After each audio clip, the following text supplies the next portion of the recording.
Así como suena. Historias que merecen ser escuchadas.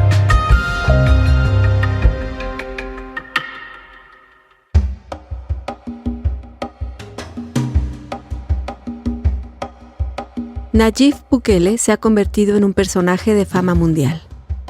Lo que ha hecho en El Salvador, donde es presidente desde 2019, llama la atención en todo el planeta. Al periodista mexicano Daniel Izárraga, el capitán del famoso reportaje de la Casa Blanca de Peña Nieto, le tocó vivir en carne propia cómo trata Nayib Bukele a la prensa.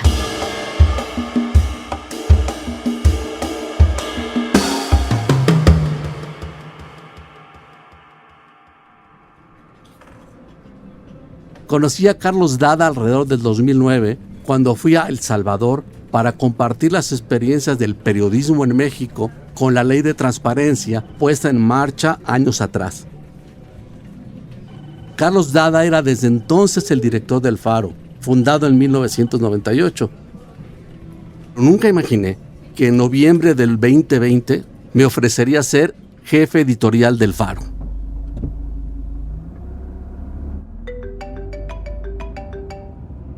Mientras manejaba, Carlos Dada me llamó por teléfono. Me dijo que si estaba bien en medio de esa pandemia. Carlitos Dada, le dije, así siempre le llamaba cada vez que escuchaba su voz. Le comenté pues que andaba sin chamba, que había salido de Mexicanos contra la Corrupción. Y entonces fue cuando me dijo que me estaba buscando precisamente para trabajo. Me sorprendí y le dije, órale, sería un gran honor. Déjame pensarlo y en unos días te llamo. Carlos me dijo, sí, pero que sea pronto porque querían definirlo ya. Esta es la historia de cómo me volví noticia cuando Bukele me expulsó de El Salvador y de cómo el Faro resiste el acoso de este hombre sin contrapesos. Yo soy Daniel Izárraga. 2 líneas más sobre mí. Tengo casi 40 años de carrera periodística y entre otras muchas cosas edité los famosos reportajes La Casa Blanca de Peña Nieto, La Estafa Maestra y la red de explotación sexual del líder del PRI en la Ciudad de México, Cuauhtémoc Gutiérrez de la Torre.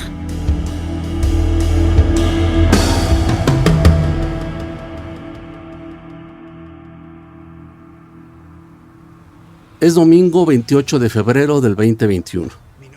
3 meses después de la llamada de Carlos Dada. En una pequeña habitación del Hotel Árbol del Fuego en San Salvador, en el barrio del Viejo Cuscatlán, encendí una pantalla empotrada en el techo. Saltaba de un canal a otro buscando noticias. No era un día normal.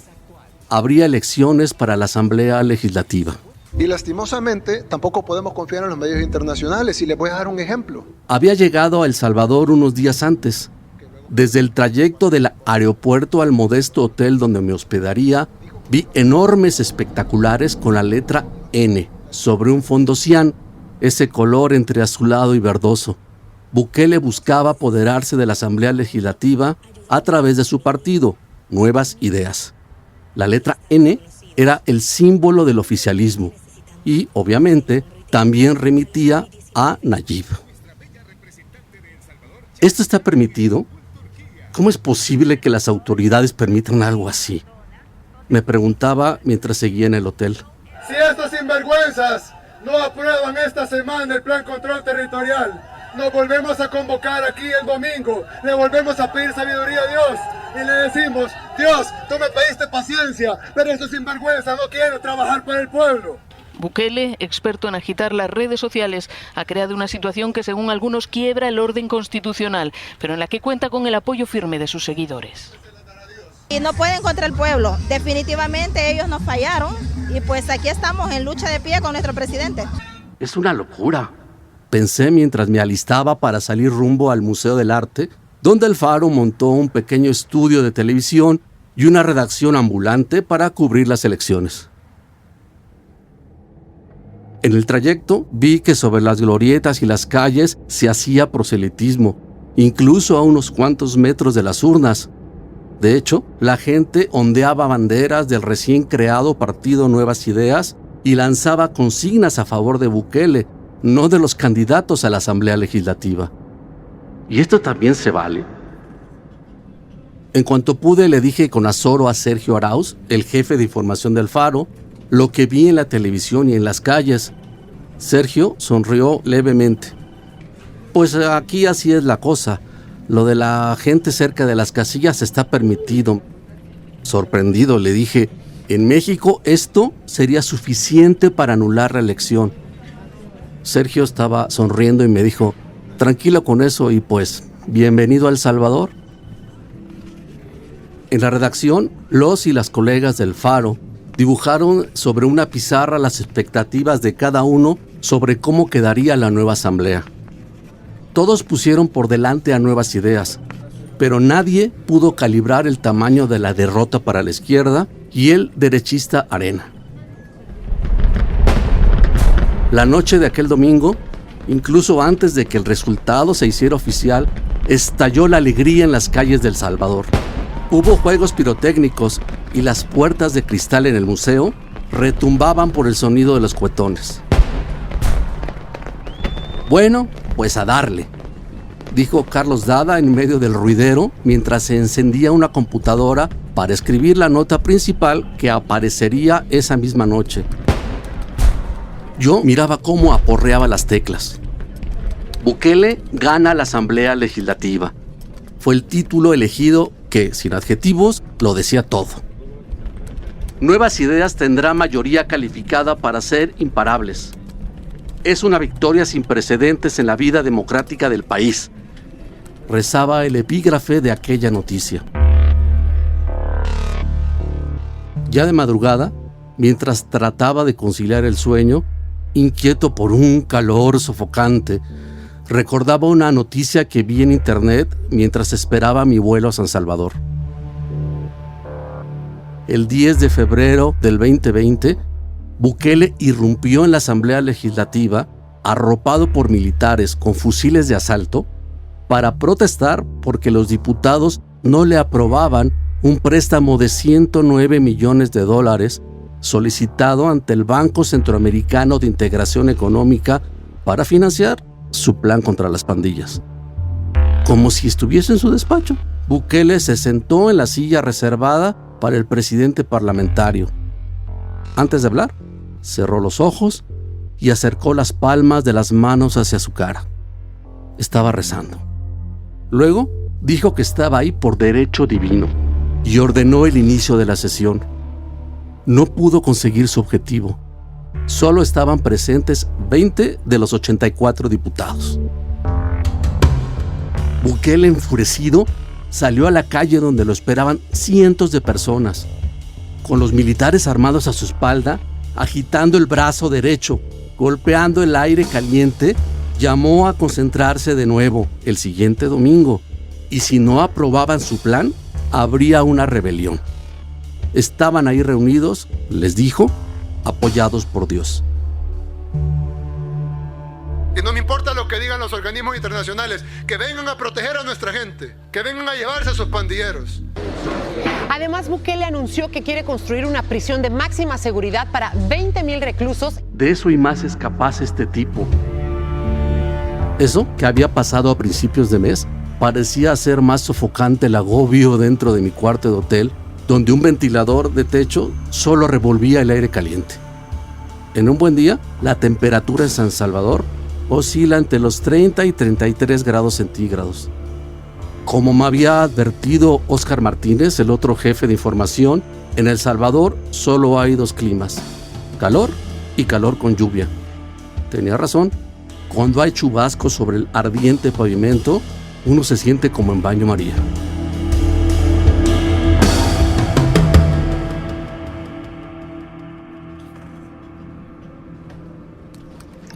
Bukele gobernaba desde las redes sociales. Durante la pandemia por el COVID-19, prometió entregar $300 mensuales a cada familia, pero al mismo tiempo impuso un régimen de terror. Cualquier persona que saliera de su casa sin justificación sería detenida. Hasta abril del 2020, más de 2,000 personas fueron encarceladas, según un reporte de Human Rights Watch. En esta estrategia, Colaboraron las pandillas gracias a un pacto secreto.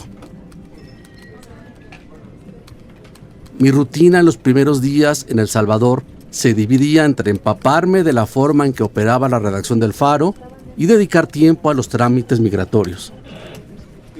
En el equipo del Faro siempre buscaron contratar periodistas que tengan buena pluma para contar historias reales. Si tienen problemas en su manera de investigar, pueden aprender y para eso, justamente, me habían llevado. Me fascinó verlos conseguir documentos y audios a pesar de un hostigamiento constante desde el gobierno salvadoreño. La otra parte del día la pasaba en oficinas de gobierno tramitando el permiso para obtener una tarjeta de débito donde me depositarían el sueldo de $2,000 mensuales. En aquellas diligencias, siempre acompañado de un abogado contratado por el Faro, fui al Ministerio de Relaciones Exteriores. La joven que recibió mis documentos dijo que el siguiente paso era esperar una entrevista. El abogado me dijo: eso es puro protocolo. La verdad es que nunca hacen esa dichosa entrevista. No te angusties. La espera se hacía larga y lo peor era que no podía alejarme del departamento rentado en el barrio de San Benito, donde ahora vivía luego de mis semanas iniciales en el hotel. Por la tardanza del permiso que me impedía los trámites bancarios, en la administración del Faro no encontraron más remedio que pagarme en efectivo. Desde su punto de vista, no era viable regresarme a México porque si no atendía la entrevista a la hora y el día que indicasen, sería un pretexto para negarme el permiso de trabajo. A pesar de la confianza que quiso transmitirme el abogado, había un mal sabor de boca que no me dejaba en paz. Bukele traía su guerra contra los medios de comunicación, pero en especial contra el Faro. En una conferencia de prensa, acusó al Faro de evasión fiscal, entre otros delitos. La mañana que arremetió contra ellos, proyectó a sus espaldas una enorme fotografía de Carlos Dada. Cuando llegué por primera vez a la redacción, Mauricio Sandoval, el gerente administrativo, me entregó una camiseta blanca con el logo de El Faro. Lo recuerdo muy bien por la advertencia que me hizo. Solo úsala en tu casa porque en la calle hay gente muy loca. Algunos compañeros ya han sido agredidos. Bukele no ha podido comprobar sus señalamientos en contra del Faro, pero como precaución, este medio ya trasladó su razón social a San José, Costa Rica. Ustedes vienen aquí, dimos la pregunta, se ponen a gritar, vengo yo todavía le digo, vaya, pásenle, todavía me trataste de callar 4 veces, nadie te empujó, nadie te tiró, nadie te aventó, nadie te quitó la grabadora, ahí estás todavía. Pero lo que quiero decir es, ¿dónde está el ataque a la prensa? Ustedes sienten que ustedes son intocables, llega el fisco y les dice, mire, queremos ver si evadieron impuestos. No, van a la asamblea, nosotros no vamos a entregar ningún documento. ¿Por qué no quieren entregar los documentos de quiénes son sus donantes? No tiene sentido. Si es lógico que cualquier empresa va a entregar sus ingresos. No hay ninguna empresa en ninguna parte del mundo que esté exenta de entregar sus documentos de ingresos. No la hay, pero ustedes piensan que sí. Y ustedes piensan que ustedes pueden mentir reiteradamente y sí lo pueden hacer, porque yo en lo personal no los voy a demandar por eso, mientan, aunque es calumnia pues, pero mientan, no hay problema, no quiero que digan que estábamos violando la libertad de prensa. 2 veces pude medir el ambiente a nivel de calle en contra del Faro. En una ocasión, mientras estábamos en un restaurante cerca de la playa El Tunco, el capitán de meseros se nos acercó discretamente. Me da mucha pena, jóvenes, pero debo pedirles que se retiren. Los de la otra mesa ya se pusieron pesados. Mis meseros oyeron que se van a venir contra ustedes. Espantados pagamos la cuenta y salimos de inmediato. Los otros comensales, pasados de copas, habían identificado a Carlos Dada y a Óscar Martínez. La popularidad de Bukele entonces rondaba entre el 70 y el 80%. En otra ocasión, pedí un Uber para ir al Faro. En la plataforma no era necesario poner la dirección. Con solo escribir el nombre del medio, el destino estaba confirmado. ¿Usted trabaja para el Faro?, me preguntó el chofer. Sí, ¿por qué? Bájese, ustedes solo se dedican a atacar al presidente. La angustia por no tener liberado el permiso de trabajo se extendió por 4 meses. Durante esas semanas, estaba listo para responder a cualquier otro chofer de Uber. Soy mexicano y estoy aquí contratado solo para dar mantenimiento a la red de internet. Fue hasta la primera semana de julio cuando hubo novedades y no fueron las mejores. La mañana de miércoles 6 sonó el teléfono blanco del intercomunicador en el departamento que alquilaba. Sí, señor, aquí está la policía, vienen a buscarlo, me dijo el vigilante muy nervioso. ¿La policía? Sí, bueno, creo que son de migración. Ah, bueno, que pasen. Mientras avanzaban los 30 o 40 metros que me separaban del portón principal y subían a pie 3 pisos, llamé al abogado. Ya están aquí, la gente de migración. No les digas nada importante. Hasta que yo llegue, ya voy para allá, me tardo unos 15 minutos. Eran 2 agentes ataviados con rompevientos que traían el logo de migración. Estaba nervioso, me temblaban las piernas y el pulso lo sentía a tope.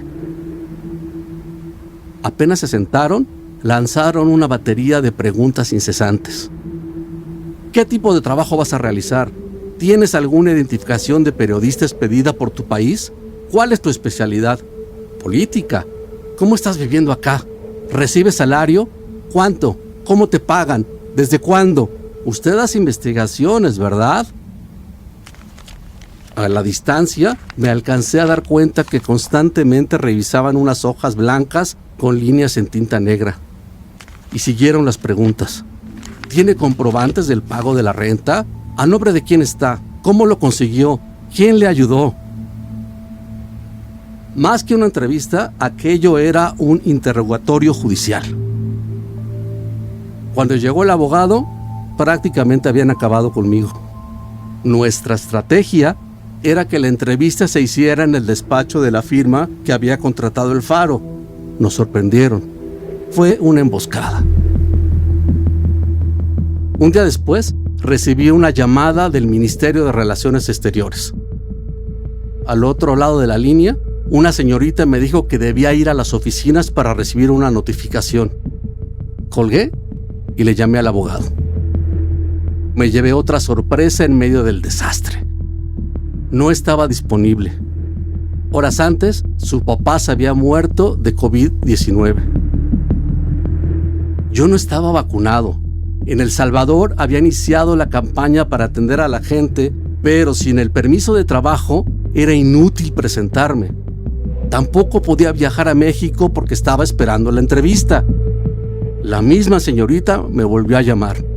Le expliqué lo que estaba pasando. De hecho, le dije que a esas alturas no podía saber si estaba contagiado. Entonces me dijo, es que usted tiene que venir, ya no puede permanecer en el país. ¿Y cómo le hacemos si tengo COVID? ¿Quiere que contagie ahí a toda la gente? Bueno, déjeme pensar qué hacemos.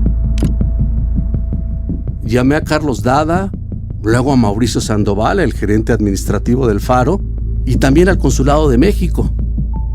Todos coincidían en lo mismo. No hay nada que hacer. En unos segundos sentí como si alguien me arrojase una cubetada de agua helada. ¿Regresarme? ¿Pero a dónde si ya no tengo casa? Les decía. Yo había cerrado mi vida en México. No pensaba volver en años. ¿Y ahora qué chingados hago? El pasado fin de semana había ido al supermercado. El congelador estaba lleno con carne, pescado y algunos mariscos. La verdad es que salía poco para evitar el calor. Algunas horas más tarde, quizá 3 o 4, regresaron los mismos agentes de migración, pero ahora con guantes de látex y cubrebocas quirúrgicos. Los acompañaba una persona más dentro de un traje blanco, cubierto de pies a cabeza. Parecía un astronauta. Apenas pude mirarle los ojos detrás del visor. ¿Me permite su pasaporte?, dijo uno de ellos. Entré al departamento y en cuanto se le entregué, buscó alguna hoja en blanco, sacó un sello de entre sus bolsillos y lo recargó enérgicamente apoyándose en el muro. Luego, sin más, desaparecieron. Revocado, decía el sello sobre el permiso para entrar como turista por 6 meses, que por cierto vencía hasta agosto. Tenía 72 horas, 3 días, para abandonar el país. Los agentes también me entregaron una notificación en la cual concluyeron que la solicitud para residir por motivos de trabajo era improcedente porque no comprobé que era periodista. Además, me advirtieron que, por mis actividades profesionales, iba a tocar temas que solo le correspondían a los salvadoreños. Encima de todo eso, afirmaron que estaba recibiendo dinero del Faro sin autorización. ¿Y cómo madres esperaban que sobreviviera si estaba esperando la entrevista? Fui al closet, saqué las maletas y aventé todo lo que iba encontrando. Entre enero y abril hice viajes relámpagos a México para recoger ropa, documentos personales y un par de cajas repletas con archivos sobre un libro que tenía pendiente. En unas horas, mi salida de El Salvador se volvió tendencia en redes sociales. Organismos de la libertad de expresión como Artículo 19, el Comité para la Protección de Periodistas y Reporteros Sin Fronteras denunciaron el atropello. Bukele había asestado otro golpe al Faro. Carlos Dada, mientras tanto, daba entrevistas para deplorar el hostigamiento desde la casa presidencial. Me han mandado drones, no solo a mí, han enviado drones a las casas de algunos otros periodistas del Faro, nos han interceptado llamadas telefónicas, nos han dado seguimiento. Desde la Secretaría de Prensa de la Presidencia publican fotos de nosotros en algunos lugares para que la gente sepa dónde andamos y se inventan qué andamos haciendo. Desde la Secretaría de Prensa de la Presidencia, que es básicamente hoy un centro de troleo y de difamación en El Salvador. El Consulado de México, a cargo de Ricardo García Cantú, 3 veces diputado federal por el Partido del Trabajo, me compró un boleto hacia la Ciudad de México, pero en el Faro lo rechazamos, aunque sí aceptamos que se hicieran cargo de la logística. Los agentes de migración no podrían detenerme porque la camioneta que fue por mí llevaba placas diplomáticas. Entró a la privada, cargó el equipaje y me llevó hasta el aeropuerto. Entre mi departamento y el aeropuerto hay 45 kilómetros que recorrimos en 1 hora y media por la autopista Comalapa. Nos acompañó un automóvil en el que viajaba el fotógrafo Víctor Peña y el cronista Óscar Martínez. Mientras dejaba atrás el bulevar del Hipódromo, giraba sobre el asiento para asegurarme que la policía no estuviera cerca. No hablamos de eso, pero tanto en el consulado como en el Faro teníamos miedo de que nos tendieran una trampa. El régimen de Bukele acusaba a El Faro de lavado de dinero y yo podría ser un blanco por haber recibido dinero en efectivo. 2 personas del consulado me escoltaron hasta la puerta de abordaje y se marcharon hasta que despegó el avión de Aeroméxico.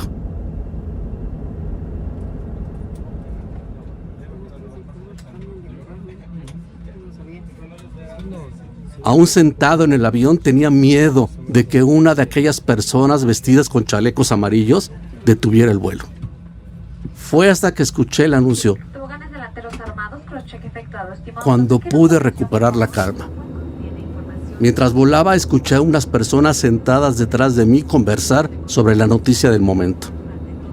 Oye, ¿y qué tal ese periodista mexicano que estaba en El Salvador para golpear al presidente? Esos del Faro ya no saben ni cómo estar jodiendo. Pero qué bueno que les pusieron un alto. Lo que han de haber sentido. Sí, que se jodan.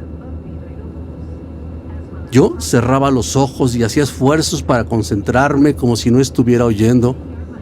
Quería pensar solo en las investigaciones que estaban pendientes, pero también viajaba con esa incertidumbre de estar contagiado por COVID y lo peor, sin vacuna. No hubo tiempo para hacerme una prueba porque me recomendaron no salir del departamento. Antes de irme grabé un video en el aeropuerto que sería difundido en redes sociales cuando estuviera a salvo. En el mensaje portaba la camiseta que solo debía usar en el departamento. Estoy cumpliendo en tiempo y en forma con el plazo que me dio el gobierno del presidente Bukele para abandonar el país. Y bueno, quiero decir primero que esto yo lo veo como parte, creo que nada debo dudarlo, que no es tan personal, pero sí es un ataque, uno más, contra el Faro.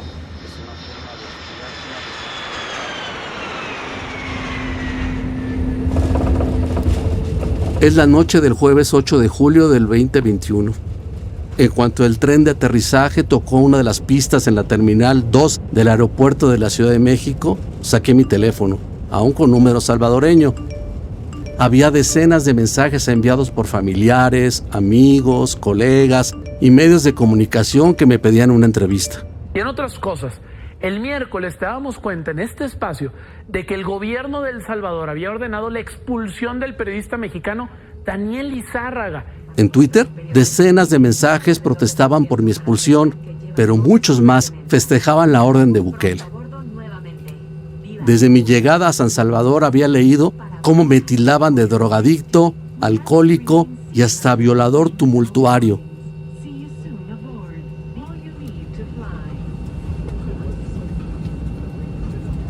Mientras abría el compartimiento superior del avión, miré de reojo a los pasajeros que comentaron burlones mi salida de El Salvador. No dije nada y me encaminé a recoger mis 4 maletas repletas, por las que el Faro tuvo que pagar el costo de sobreequipaje. Nervioso, tocaba mi frente para saber si no tenía temperatura. Al día siguiente la prueba de coronavirus fue negativa. Desde México seguí involucrado en las investigaciones del Faro. Una de ellas, que tenía meses desarrollándose, mostraba que el gobierno de Bukele había negociado con las 3 pandillas más peligrosas: Mara Salvatrucha 13, Barrio 18 Revolucionarios y Barrio 18 Sureños. Fue una tregua para que frenaran los asesinatos por venganzas entre ellos y deudas por la venta de drogas. Estas negociaciones fueron comprobadas por el periodista Carlos Martínez a través de documentos y fotografías. La publicación del Faro pegó en Casa Presidencial, donde los empleados habían ocupado sus días trabajando en una campaña para mostrar que Bukele era diferente a sus antecesores. Gobierno de Bukele negoció con las 3 pandillas e intentó esconder la evidencia. Fue el titular que elegimos para aquel reportaje publicado el lunes 23 de agosto del 2021, un mes después de mi regreso a México. A pesar de mi repentina salida, sentía que estaba seguro en la Ciudad de México, aunque temía que iniciaran alguna denuncia a distancia en mi contra por lavado de dinero. Pero el riesgo era otro y no lo sabía. Mi teléfono había sido infectado por Pegasus, el sistema de espionaje que te roba archivos, mensajes, conversaciones, fotografías y activa el micrófono sin que puedas darte cuenta. Entre el 28 de junio y hasta el 23 de noviembre del 2022, justo cuando Bukele ordenó mi expulsión, al menos 22 personas habíamos sido espiadas. Jefaturas editoriales, periodistas, miembros de la junta directiva, personal administrativo permanecieron bajo constante vigilancia.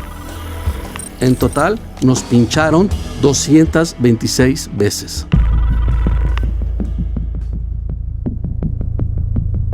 Usar los teléfonos era un riesgo. Los asuntos importantes se hablarían en reuniones sin teléfonos. Yo, a 1,360 kilómetros de distancia, estaba atado de manos. Ya en México, supe por fuentes de la Cancillería que el expediente sobre mi permiso de trabajo estuvo meses sobre un escritorio esperando que Bukele solo decidiera cuándo deportarme. Las organizaciones Access Now y Citizen Lab estudiaron nuestros teléfonos. Durante 3 meses analizaron número por número. En una ocasión, mientras observaban el aparato de Carlos Martínez, uno de los autores de la investigación sobre las negociaciones con las pandillas, los especialistas se quedaron con la boca abierta. En ese mismo momento estaba siendo pinchado. Cuando se estudia este tipo de espionaje, Puede saberse quién es el blanco, pero no quién lo ejecuta. Solo podía concluirse que Pegasus estaba operando desde algún punto en territorio salvadoreño. Esta fue la segunda vez que fui blanco de Pegasus. La primera había sido en México, tras la publicación de la Casa Blanca de Enrique Peña Nieto. Citizen Lab, una de las organizaciones que reveló el caso, dijo que este es uno de los casos de espionaje más impactantes y obsesivos que habían investigado. En enero de 2022, presentamos una denuncia en la Fiscalía salvadoreña para que investigara quién dio la orden de espiarnos. Es viernes 25 de marzo del 2022. Mi teléfono comenzó a vibrar. No paraba. Algo poco común en la víspera de un fin de semana. No terminaba de leer un mensaje cuando ya habían llegado otros. Los reporteros en El Salvador recibían información sobre asesinatos a mansalva. Los socorristas no se daban abasto para recoger los cuerpos regados sobre avenidas, plazas y calles. La primera víctima fue Lilian Tránsito Menéndez. Un grupo ingresó a su casa y la asesinó a machetazos. Tenía 42 años y sobrevivía como trabajadora doméstica. No había una sola pista que la vinculara con las pandillas. El cuerpo de Mary Vázquez, un maestro de surf, fue encontrado en una carretera con el rostro desfigurado por varios disparos a corta distancia. Tenía 27 años. En la Plaza Bendición de Dios, Sergio Wilfredo Martínez se desplomó tras recibir 3 balazos a quemarropa. Tenía 22 años, vendía zapatos y tampoco era pandillero. En ese fin de semana murieron 87 personas. Fue la jornada más violenta del siglo, y eso era mucho que digerir, incluso en un país acostumbrado a vivir entre armas de fuego y machetes. Durante el primer gobierno de Bukele, se habían registrado entre 3 y 4 homicidios diarios. Por eso, aquel sábado 26 de marzo, rompía todas las estadísticas en un país de apenas 21,000 kilómetros cuadrados, los mismos que tiene el Estado de México. Sorprendido llamé a Sergio Arauz, el jefe de información. ¿Qué está pasando?, le pregunté. No sabemos bien, pero esto no es normal entre las pandillas. Parece que están matando a gente común. Los muchachos ya están en la calle, te aviso. Bueno, mejor no, porque nos están escuchando. Mientras en las morgues se apilaban los cuerpos de las personas asesinadas en todo el país, Bukele envió a sus diputados un decreto que anunciaba una guerra contra las pandillas, pero necesitaba la suspensión de algunas garantías individuales previstas en la Constitución. Queda aprobado el proyecto de decreto que contiene régimen de excepción. Debemos también de destacar la suspensión de visitas que se está tomando como una medida coercible, sean familiares e íntimas.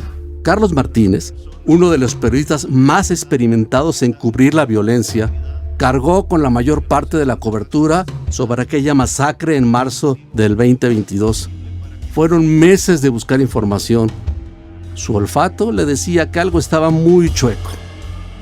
En una de las reuniones por videoconferencia, mencionó que sus fuentes le habían prometido una pista. Aquí hay algo muy extraño, fuera de toda lógica. Estoy pidiendo unos audios, son mensajes de voz. Me dicen que por ahí podemos encontrar algo, pero todavía no es muy seguro, nos dijo Carlos. Mientras tanto, siempre que podía, en cualquier evento, Bukele justificaba su guerra y el régimen de excepción, recordando aquella masacre. ¡Qué pobrecitos! Que le estamos violando sus derechos humanos. Las ONGs, las organizaciones internacionales defensoras del crimen, porque ellos dicen que defienden los derechos humanos, pero es mentira. Carlos Martínez descubrió que los pandilleros salieron a las calles para matar gente en venganza contra el gobierno. La masacre de más de 80 personas fue porque el régimen de Bukele rompió el pacto que llevaba más de 2 años. En 7 conversaciones de los pandilleros obtenidas por El Faro, quedó demostrado que Bukele pudo detener los asesinatos de personas inocentes. Los líderes de la Mara Salvatrucha 13 enviaron un mensaje a Batman, como llamaban al mandatario, para que en 72 horas liberara a uno de sus líderes, quien previamente había sido capturado mediante engaños. Pero Bukele rechazó firmemente la amenaza y fue entonces cuando inició la guerra. Yo ya le tiré a Batman que hay 72 horas para dar una respuesta.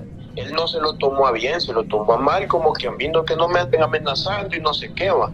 Allí le voy a mandar una foto de mi conversación con Batman, va. Pero por el momento, así como yo se lo digo, brother, ahorita el proceso se ha terminado y allá adentro están torturando a la gente, va. Están sufriendo y... Bukele, la figura que aconseja al mundo sobre cómo reducir la violencia, no detuvo la masacre. No veía forma de seguir en el Faro. Había pasado un año desde mi expulsión de El Salvador. Cada vez recibía menos reportajes o noticias para editar. Las medidas de seguridad tomadas por el Faro por el espionaje entorpecían el envío de correos electrónicos con investigaciones importantes y las llamadas telefónicas eran escasas y poco trascendentes. Desde la computadora observaba cómo se publicaban asuntos de los que ni siquiera supe de su existencia. Decidí hablar con Carlos Dada, mi amigo. Él me propuso trasladarme a Guatemala, pero yo tenía una complicada situación personal que me la impedía. En aquellos días llegó la oferta para incorporarme al Institute for War and Peace Reporting, una organización inglesa que financia periodistas en todo el mundo que pretendía fortalecer su presencia en América Latina. Querían contratarme como editor precisamente para nuestro continente. Una de mis tareas fue acompañar el nacimiento de equipos de investigación en Centroamérica. Desde Londres eligieron 3 países: Guatemala, Honduras y El Salvador. Otra vez, El Salvador. No pude incluir a El Faro en este proyecto porque en sus estatutos está prohibido recibir dinero de Estados Unidos. Sin embargo, sí pudieron participar 2 medios importantes de El Salvador: Focus TV y Gato Encerrado. Gato Encerrado publicó un reportaje sobre un grupo de exterminio que operaba en El Salvador. La Policía Nacional Civil tenía información sobre encapuchados que asesinaron a 279 personas. La mayoría eran pandilleros y lo hicieron a machetazos. Este grupo operó al menos hasta el 2024. Aunque algunos de ellos fueron detenidos, salieron de la cárcel muy pronto. Bukele mantenía su férreo control.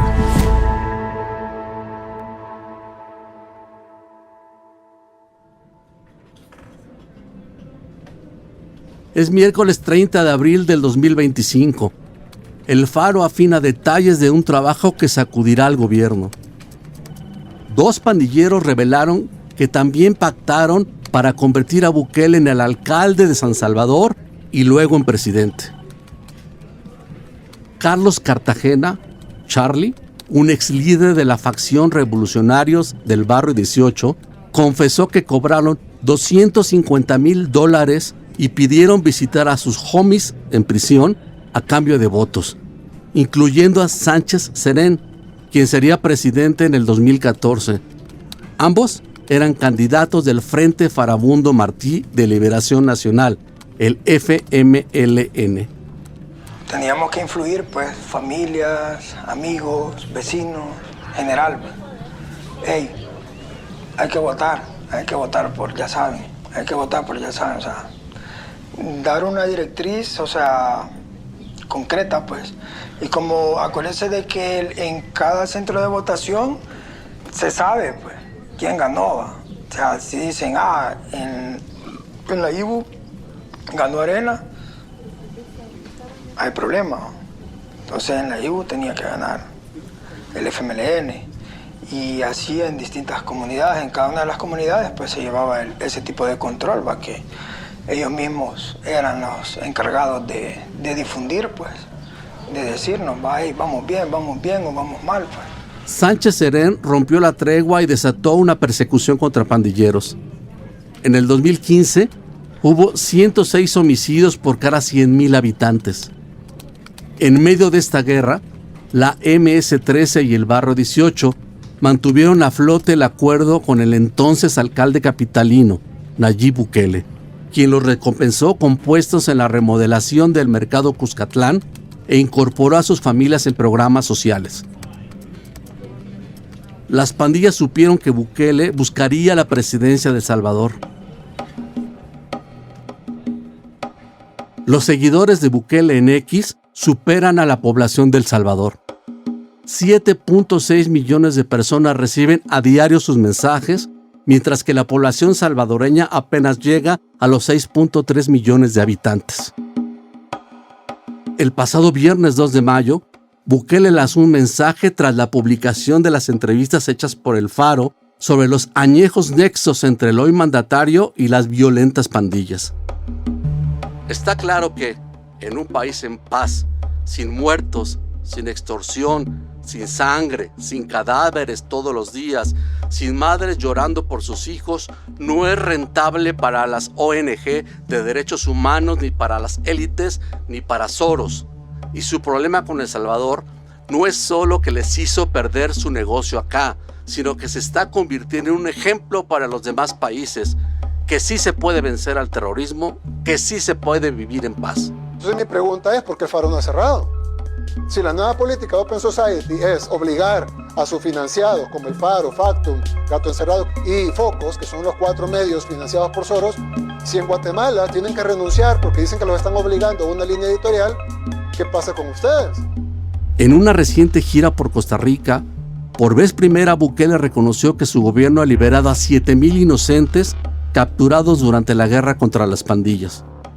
Según datos oficiales, alrededor de 85,000 personas han sido detenidas, de las cuales unas 14,000 están tras las rejas en su centro de confinamiento contra el terrorismo.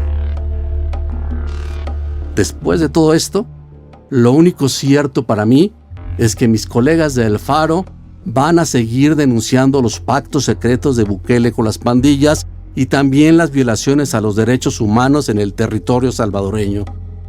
Yo ya no estoy ahí para ayudarles a editar, pero siempre voy a ser uno más de sus lectores.